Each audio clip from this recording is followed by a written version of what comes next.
Alright, what is up today? We're going to be looking at the one and only Beyonce doing some dancing practice, and hopefully let's take a look at what she's doing here. Okay.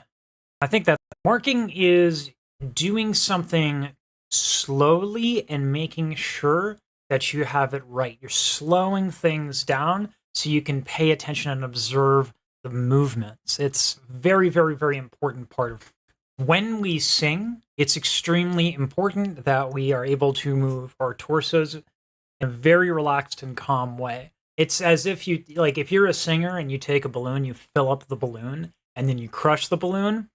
The crushing of the balloon is too much air, basically. That's what's going to happen if you don't have a loose torso. And high notes take very little air, and then it's especially a bad thing for Beyonce. If she's tight, she's going to get winded more quickly. And so not only does tension affect the voice, but it's also affecting her cardio endurance. So you'll see a lot in this video that she does a lot of different torso movements. And as this particular session, this rehearsal goes on, you'll actually see her torso loosening up even more. When you leave, I'm begging you not to go. Call your name 2-3 times in a row.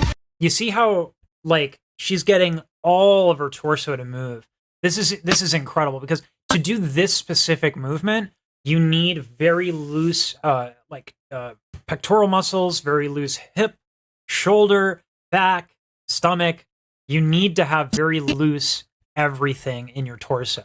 It's very hard to accomplish. Like, if I were doing that, it would be really rigid, and the motions wouldn't be as precise and elegant. Whereas with her, it's extremely elegant. It's almost like she's some sort of professional dancer as well as a singer. But this stuff does help, even though it is. I'm begging you not to go.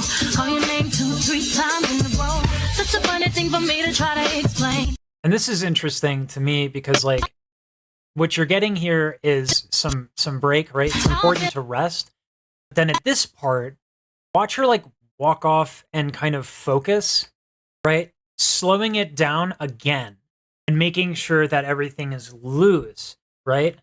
Swaying everything. When you have movement, you're not going to be tight in that motion, right? So if you're really tight here in the trapezius, you can do like arm circles. You can do what she's doing actually, which is like waving, and all this is really, really good. It's not enough to stretch. You need to have the elasticity and the lack of tension. If you're used to holding yourself up and your posture, you're used to being like really rigid, and then no amount of stretching is actually going to really push you and help you to this degree. So all of this movement stuff is very, very. Now, what often happens when people are practicing is that they have this misconception. They think that if they spend a lot of hours, that's going to get them to get good. And listen, part of the equation is spending time on a thing, right? Like, you don't spend time on it, it's not going to work out. But it's very important that you step back and then force your brain to recall it. Because the second you start doing that, you're building myelin, or myelin, whatever. It's a fatty tissue around your nerves, your neural pathways. And that creates this like highway, right? So that's why it's super important. The act of practicing should be do a thing, step back, try it again, and have that process throughout the day. So not only is she having a lot of attention to detail here, look at how she is utilizing people who she trusts to give feedback, right? This guy is pointing and talking, and he's like, okay, wait a minute, now you got to do this, right? And she ends in that pose. And so having some external observation is actually really helpful. That might sound like I'm shilling out lessons, but I have a Discord where I give people help for free because, I think this is extremely important, this sort of thing. So that Discord link is in the link down below. I can't do like an hour, but like, yeah, if you send a recording, like I'll try to help, because if I didn't have this, I'd still be kind of awful. So and just having community, having people to help you understand what you need to be doing better is extremely. This part of it is extremely important. Look at how relaxed she is. This is a common misconception with like singing. I tell people they have to be relaxed, but then they do this and they slouch. You have to be relaxed and energized. And look at how like she's moving and everything just flows. It's incredible. Like her technique, her dancing technique is just immaculate. It's just everything is just smooth as butter. It's incredible.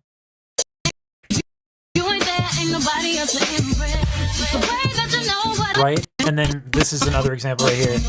When I talk to my friends so quietly. Just this one is really, really, really good. Notice how she's got the mic in her hand. Right? She's got the mic in her hand. She's moving very, very intentionally, but also kind of slowing it down. It's very important that you visualize the performance and that you mock through everything that you're doing. Having the microphone in your hand, even though you don't have a microphone, well, you still need to get used to that movement, right? And so she's very, very specific about how she does every little thing during her rehearsal. Very focused. So what we're seeing here is another example of her slowing it down.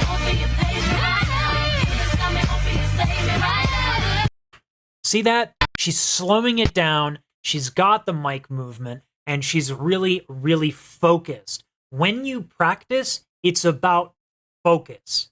It's not about just like you can play, you can focus, but it's not just like, I'm practicing, I'm doing what I need to do because like that's not practicing. Going in there and trying to hit notes. Like that's listen. If it sounds like Tarzan, okay? It's not a high note. All right? A noise that is high is not a high note. Okay? Are we clear on that? I think we're good, yeah? Okay, so this one's super important. You see how she is forcing recollection. Okay? She is recalling you can see the concentration. She's not like, she's focused on something in her mind. You can see it in her eyes. And that's super important. It's forcing the recollection, which again builds that myelin, builds that highway of the neural pathways. And that is so necessary. That is the point of practice. And so she's forcing the recollection. And by doing it this way, not all the time, but every now and then, by doing it this way, she is allowing herself a little bit of a physical rest and then also having to recall things mentally. And so that's a different kind of work that will allow her to flex a different kind of muscle while she rests the other, right? She needs to take breaks from exercising. She can't just run for 6 hours, right? So then she walks off and she's thinking about it. Just like I'm forcing myself to spell recollection with 2 L's. I got this. I'm a professional.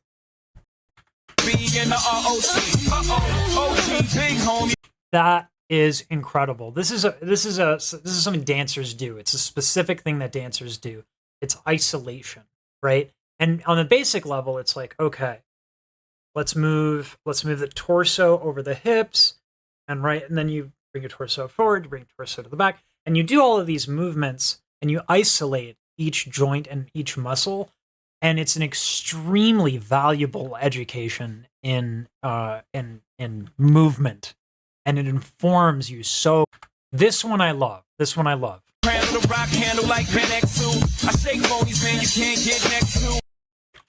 Everything that she has done there is incredibly specific to the timing of the music, down to her finger, and then the hip movement on the beat. That is incredibly, incredibly, incredibly specific. Details. And when you go that granular, you need to go, you need to walk away from it and come back to it. Walk away and come back to it. And all of her performances have so many of these moments. Someone was saying to me that she takes 6 months to work on a single segment of her show, which makes sense. I mean, her album cadence. I mean, last one, she just dropped a new single, and her last album was Lemonade. So there's a lot of time in between, and her shows are so spectacular with dancing and special effects and stuff like that. So she really invests in every little detail. And look, I don't think that that's wise if you're just starting out to get obsessed over specific things. Like, you should have a general, like, fun, kind of playful approach to something.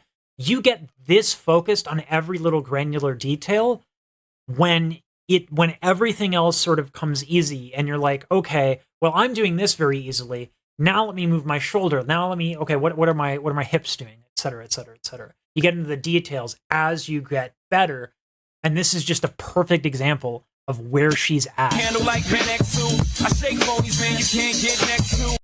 Just so incredibly. For me, this one is incredibly important, maybe even the most important.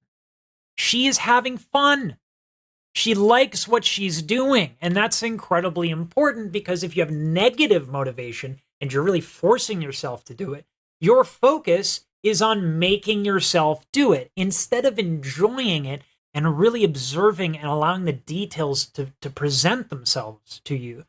I had to adjust everything that I did when I graduated conservatory, because I didn't want to do it anymore. I didn't want to force myself to do all these things. I had to find a positive motivation. I had to learn to love it, learn to enjoy it. And the more you can do that with the specific details, now that's when it works brilliantly. And you can spend more time practicing because you enjoy it.